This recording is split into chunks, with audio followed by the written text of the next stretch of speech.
Welcome, Scorpio. This is Regina from Pacific Tarot, getting ready to do your meditation reading.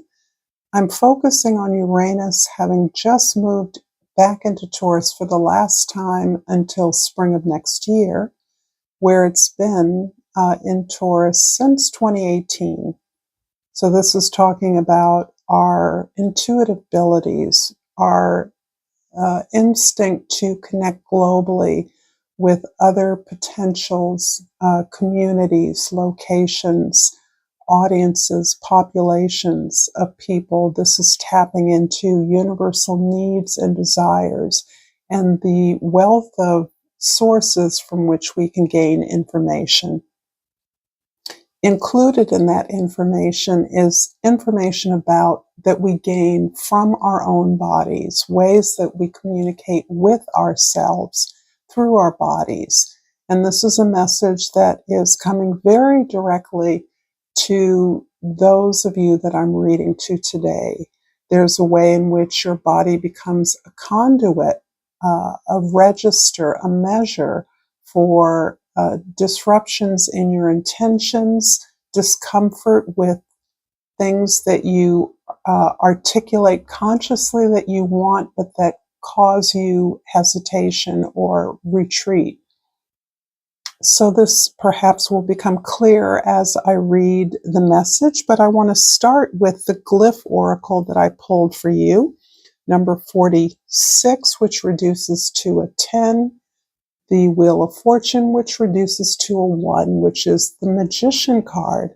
The Magician card is ruled by Mercury, is considered associated with the planet Mercury, and Mercury is going retrograde as of yesterday, and it will be retrograde for most of the month.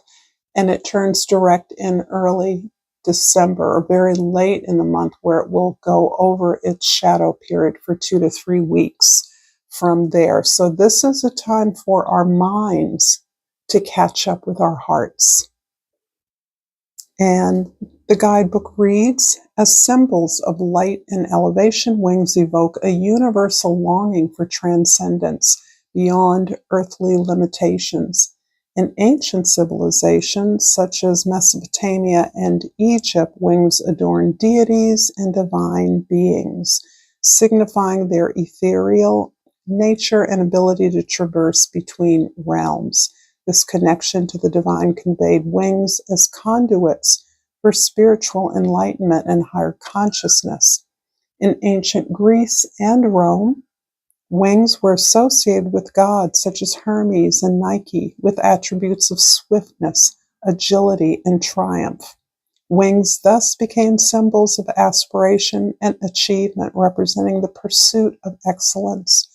In Christian iconography, winged angels symbolize messengers of God, conveying divine guidance, protection, and the embodiment of virtuous qualities like purity and compassion. This is dovetailing quite beautifully with your overall energy card, the Empress. And the Empress is really this divine feminine empowerment, regardless of your gender. This is really about the way that you are opening up your gifts, your talents, your intuitive abilities to honor what is within you, what you came to express and share with the world.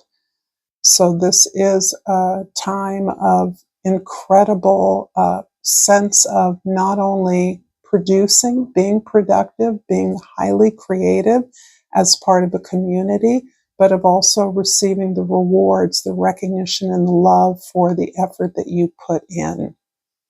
Underneath the deck is the Three of Pentacles, indicating one of the Empress's key gifts is her ability to collaborate, to work as part of a team, to not reinforce any kind of hierarchy, but instead to be at level with all of team members that you work with. So you here are orchestrating a creation, something you're building, you're producing with others. And although you are not a leader per se. You are inspiring and modeling for the team a way of creating and producing something of excellent long-term value. And in the present, the Magician, wow. So here we are, resonating with the wings, with the elevation card. And it's interesting that the Magician is aligned with our creative will.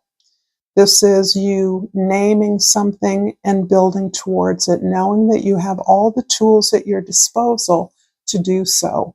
This is particularly relevant to those of you that use language, words to communicate, presentation, travel, making connections, speaking for others, advocating.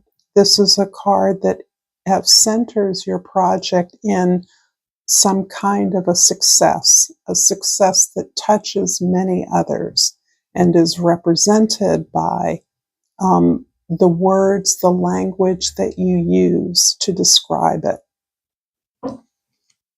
The Magician is not to be underestimated for the magical power of words, remembering that in the Egyptian ancient Egypt, Thoth was the word. The word was the law. I'm going to look at your past card, the Six of Cups. It's beautiful. You are reconnecting, for many of you, to something, an experience, a passion, an opportunity, even a relationship that you had in the past, one that accounted for a sense of joy, pleasure, and sharing, gift in exercising a talent that came naturally to you. This is perhaps time that you spent reading as a child, exploring imaginary worlds. This can be a gift for a performance that you use to entertain loved ones. There are a variety of talents that became known to us early in life because these are things that came natural to us without much prompting.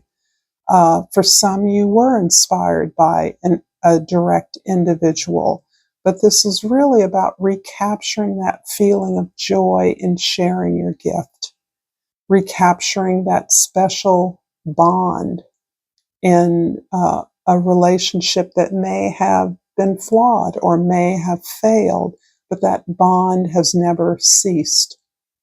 And this is important because it is part of not only valuing our experiences and the lessons we've gained, but also releasing and surrendering those same experiences, knowing that we gain from them, knowing that we can release them with love. We can surrender the fight or the struggle against trying to understand what they were about or why they were the way they were.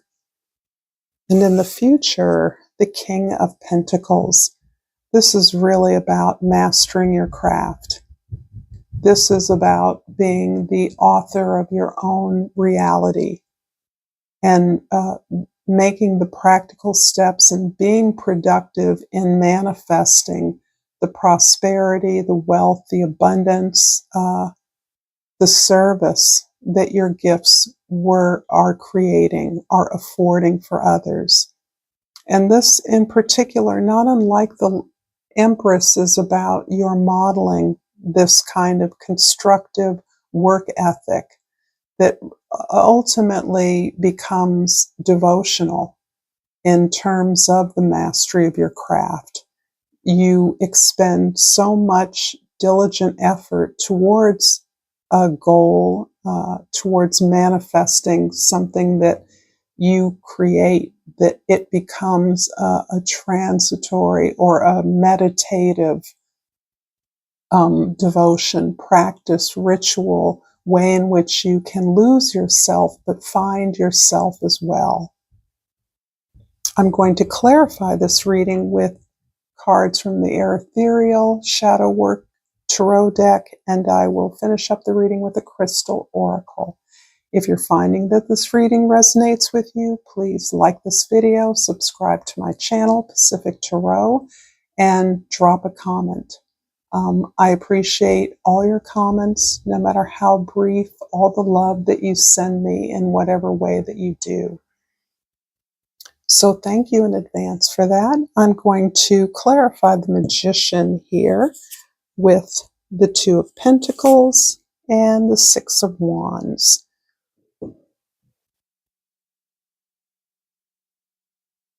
I think there's something here that is, you're doing two things at once. You are supporting the development of a collective effort, and you're also building something of your own, and they're working hand in hand. The process you use to create one is informing the process for the other. And from this effort, because you are doing your part as an individual member of a team, the success with which you attend to your tasks, your responsibilities, is recognized and appreciated by the members of this collaboration. This is what ultimately brings you the sense of being a part, belonging that you desperately desire in all of your efforts. You belong, for those Scorpios I'm speaking to, or those of you of any sign I'm speaking to, you have long found your belonging outside of the normative conventions of your life, your social structures, because of your uniqueness. You've had to learn how to navigate this outsider status. So as you have come into this greater sense of your own empowerment arising from your own gifts, you've recognized that you belong to the world.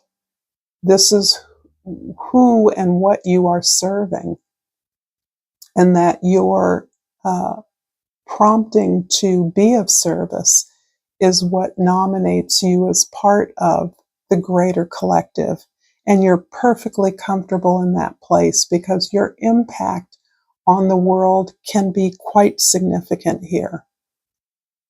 And so it is perhaps been part of your necessary development that you learn to connect with others beyond your familial or safe community, because those are the people that you are impacting, and you are learning about your relatedness to this larger world team.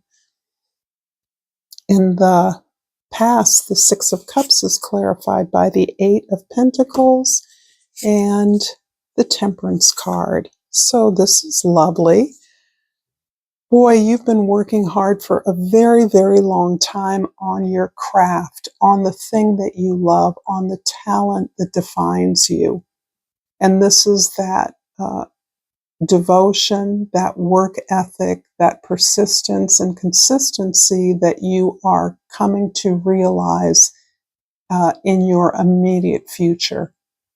So you have built a number of products, services, relationships with communities or others that you are potentially collaborating with, all with a keen insight that you are developing yourself as you develop and work with others.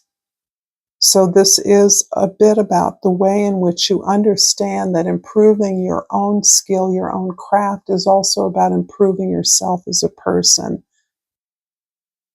And this is part of a larger spiritual quality that you have begun to experience as you have allowed yourself to be transformed by challenges in your life. So this is where any storm, any obstacle, any setback is received and responded to with grace, with equanimity, with some kind of composure, because ultimately you recognize that you are balancing the resources within you with the resources beyond you, outside of you. and that this continuous balancing act is the act of the alchemist, the refinement of your instinctual animal nature to one of pure essence, pure refinement. Your spiritual character, your ethical character and moral nature are what guides you now through incredible obstacles. In fact, this looks like you have been hard working for quite some time, and you have never lost sight of your gift. This seems very clear to those of you I'm speaking to. You've always known what your special talent was, and you've always served that. That is quite an accomplishment in today's world, by my estimation. In the future, the King of Pentacles is clarified by the Knight of Cups and the Hermit card. This is so interesting. So the Knight of Cups, a lot of folks are getting this about, in the face of so much mastery and so much clear manifestation, you are simultaneously staying open to your own imaginative, generous, emotional nature. You are facilitating your dreams in the way that you are integrating who you are. And you are doing that as an exercise in regrounding in your own authority, returning back to that childhood gift, that early or formative life experience or relationship is what helps to remind you of your romantic nature. And I say romantic with a capital R, not just the way that we pursue relationships, but the way that we see the world as full of ideal potential, graceful, creative, dreaming energy, ease, joy, luxury. These are things that you are reinstalling in your expression of who you are, how you define your gifts. And the Hermit, of course, is one of the ultimate healers, coupling so beautiful with the Temperance card. The Hermit takes the experiences that you are weathering and actually puts those through the inner lens of seeking answers within. Those teachers, wherever they be, those advisors, those friends, those counselors, those sounding boards, all those ways in which you have gained information, inspiration, motivation from their learnings, their teachings, is how you help to reground in your own experience and reassert your authority as your authentic self in the future through not only your creative impulse, but through the ability to manifest practical solutions and products, ways in which others can generate the kind of abundance that you have learned to generate for yourself. I'm going to finish up this reading with Crystal Oracle, and I have pulled the Moonstone, and the key word is cycles. I am in the divine flow of my soul rhythms and life cycles. This is really incredibly empowering reading, Scorpio. If you've enjoyed this content, check out more content here. Thank you for your likes and subscribes. Until next time, namaste.